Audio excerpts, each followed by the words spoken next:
সুনানে আবু দাউদের এক বর্ণনা বিষ্ণু ইসা ইসলাম বলেন, খুব চমৎকার একটি হাদিস, মনোযোগ দিয়ে শুনুন। তিনি বলেন, আনা যাঈমুন বিবাইতিন ফি রাবাদিল জান্নাতি লিমান তারাকাল মিরাআ ওয়া ইন কানা মুহিক্কান। আমি ওই ব্যক্তিকে জান্নাতের আঙ্গিনায় একটা ঘরের গ্যারান্টি দেই যে ব্যক্তি তর্ক করার সময় নিজে হক এটা জেনেও সে তর্ক থামিয়ে দেয়।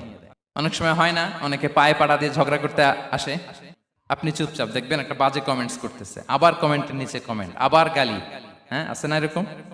বিষ্ণু বলেন, নিজে হক এটা জানার পরেও আর যাতে তর্ক না বাড়ে, যে তর্ক থামিয়ে দেয় জান্নাতের আঙ্গিনায়, তাকে আমি একটা ঘরের গ্যারান্টি দেই। ওয়াবিবাইতিন ফি ওয়াসাতিল জান্নাতি লিমান তারাকাল কাযিবা ওয়া ইন কানা মাযিহান। আর ওই ব্যক্তিকে আমি জান্নাতের মাঝখানে একটা ঘরের গ্যারান্টি দেই যে ব্যক্তি কৌতুক করার সময়ও মিথ্যা পরিহার করে। করতেছে কৌতুক, ফান করতেছে আর কি, হি ইজ কিডিং, ফান করে, কৌতুক করে, কিন্তু কৌতুকের সময়ও সে মিথ্যা বলে না। এই স্বভাব যাদের, তাদেরকে আমি জান্নাতের মাঝ বরাবর একটা ঘরের গ্যারান্টি দেই।